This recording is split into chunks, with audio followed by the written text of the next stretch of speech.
Sistem komputer adalah kumpulan perangkat yang bekerja bersama untuk menerima, memproses, menyimpan, dan menghasilkan informasi. Sistem ini terdiri dari hardware, software, dan brainware yang saling berinteraksi untuk menjalankan tugas tertentu. Memahami materi tentang sistem komputer menjadi sangat penting, terutama bagi siswa kelas 10 yang baru memulai perjalanan belajar di bidang teknologi informasi. Komputer tidak hanya berfungsi sebagai alat hitung, tetapi juga sebagai sarana pemrosesan data yang kompleks, mulai dari aplikasi perkantoran hingga sistem kecerdasan buatan. Pada dasarnya, sistem komputer memungkinkan kita untuk melakukan banyak tugas, seperti mengetik dokumen, browsing internet, hingga menjalankan program yang lebih canggih. Komponen sistem komputer. Dalam materi sistem komputer kelas 10, kita mengenal 3 komponen utama, yaitu hardware, software, dan brainware. Ketiga komponen ini bekerja secara sinergis untuk menghasilkan keluaran output dari data yang diberikan, input. 1.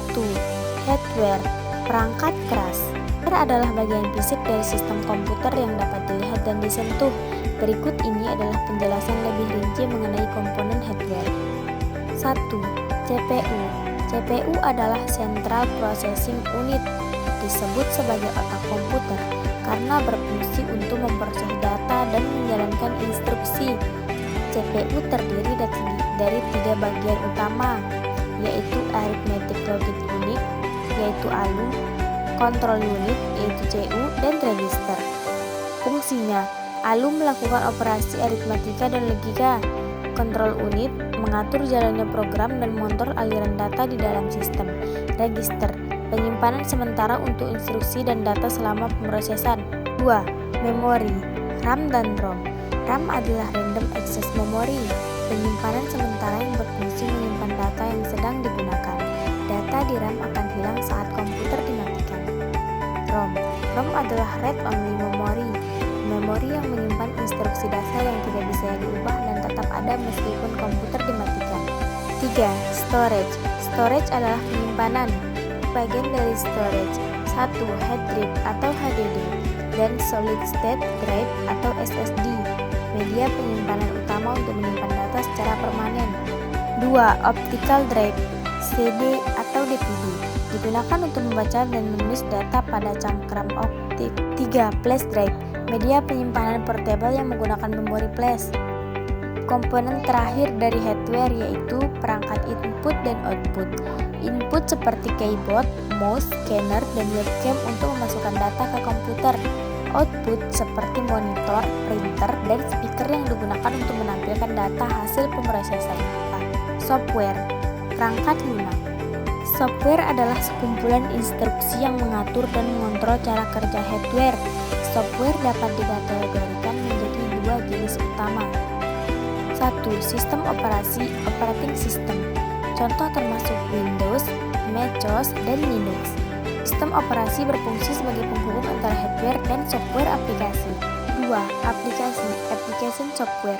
Program yang dirancang untuk tugas tertentu, seperti Microsoft Word untuk mengetik, Adobe Photoshop untuk pengeditan gambar, dan browser web untuk Chrome dan browsing internet.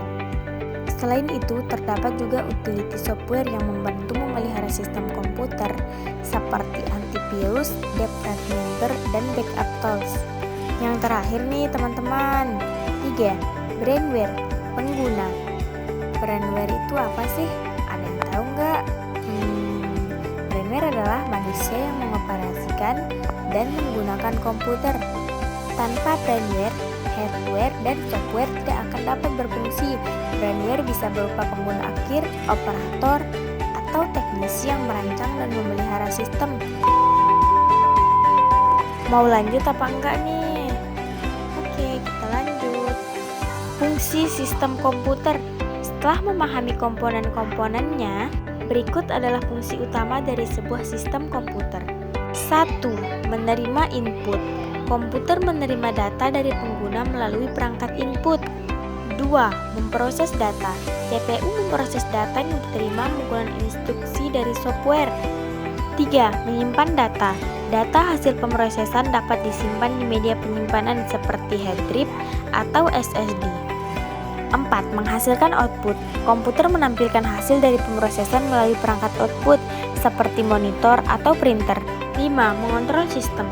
Sistem komputer juga mengontrol cara kerja komponen lain agar berfungsi sesuai dengan yang diinginkan. Cara kerja sistem komputer. Untuk memahami materi tentang sistem komputer kelas 10, penting untuk memahami alur kerja komputer yang terdiri dari beberapa tahap. 1. Input. Data atau perintah dimasukkan ke dalam komputer melalui perangkat input, misalnya keyboard atau mouse. 2. Proses. Data yang dimasukkan diproses oleh CPU. Proses ini mencakup perhitungan, pengambilan keputusan, atau transformasi data berdasarkan instruksi yang diberikan. 3. Penyimpanan. Data yang sudah diproses dapat disimpan di penyimpanan sementara RAM atau penyimpanan permanen di hard drive atau SSD. 4. Output. Hasil pemrosesan ditampilkan melalui perangkat output seperti monitor atau printer. 5. Kontrol. Sistem komputer mengontrol aliran data agar semua komponen dapat bekerja secara efektif dan efisien. Selain kalian penting mempelajari cara kerja sistem komputer, penting juga loh untuk mengetahui jenis-jenisnya. Oke, kita bahas. Apa sih jenis-jenis sistem komputer? Berdasarkan fungsinya, sistem komputer dapat dibagi menjadi beberapa jenis, seperti 1. Komputer pribadi. Personal komputer digunakan untuk kebutuhan sehari-hari seperti mengetik, internet browsing, dan hiburan. 2. Komputer server dirancang untuk mengelola jaringan, menyimpan data, dan menyediakan layanan bagi komputer lain. 3. Superkomputer. Komputer dengan kemampuan komputasi tinggi yang digunakan untuk analisis besar, penelitian ilmiah, dan simulasi cuaca. 4. Komputer tertanam. Embedded system. Sistem yang tertanam di perangkat chip elektronik seperti smartphone, mesin cuci, atau smart TV. Materi sistem komputer kelas 10. Di materi sistem komputer kelas 10, siswa akan mempelajari dasar-dasar sistem komputer, termasuk 1. Mengenal komponen hardware dan fungsinya, seperti CPU, RAM, hard drive, dan motherboard. 2. Pengenalan software dan sistem operasi, cara kerja sistem operasi, dan perbedaan antara software aplikasi dan sistem.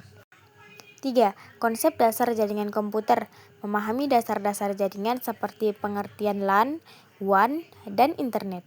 Apa sih alasan mempelajari sistem komputer? Apakah penting dan bermanfaat? Mari kita bahas. Pentingnya adalah 1. Meningkatkan keterampilan teknologi, mempersiapkan siswa untuk menghadapi era digital yang terus berkembang. 2. Mempersiapkan karir di bidang IT. Pengetahuan dasar ini berguna bagi siswa yang ingin melanjutkan karir di bidang teknologi informasi. 3. Meningkatkan kemampuan problem solving. Dengan memahami cara komputer bekerja, siswa dapat lebih kreatif dalam memecahkan masalah teknis. Banyak sekali loh tantangan dan solusi dalam mempelajari sistem komputer. Apa sih itu? Berikut beberapa tips untuk mempermudah kalian. 1. Pelajari secara bertahap. Mulailah dari konsep dasar sebelum beralih ke topik yang lebih kompleks. 2. Praktik secara langsung. Merakit komputer atau menggunakan software dapat membantu memperkuat pemahaman. 3. Manfaatkan sumber belajar online.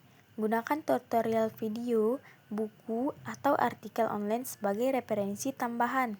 Jadi kesimpulan video ini, materi sistem komputer adalah fondasi yang penting bagi siapa saja yang tertarik dengan teknologi. Memahami konsep hardware, software, dan brandware membantu kita lebih memahami cara kerja perangkat digital yang kita gunakan sehari-hari. Artikel ini diharapkan dapat membantu siswa kelas 10 memahami dasar-dasar sistem komputer sehingga mereka lebih siap menghadapi perkembangan teknologi di masa depan. Selamat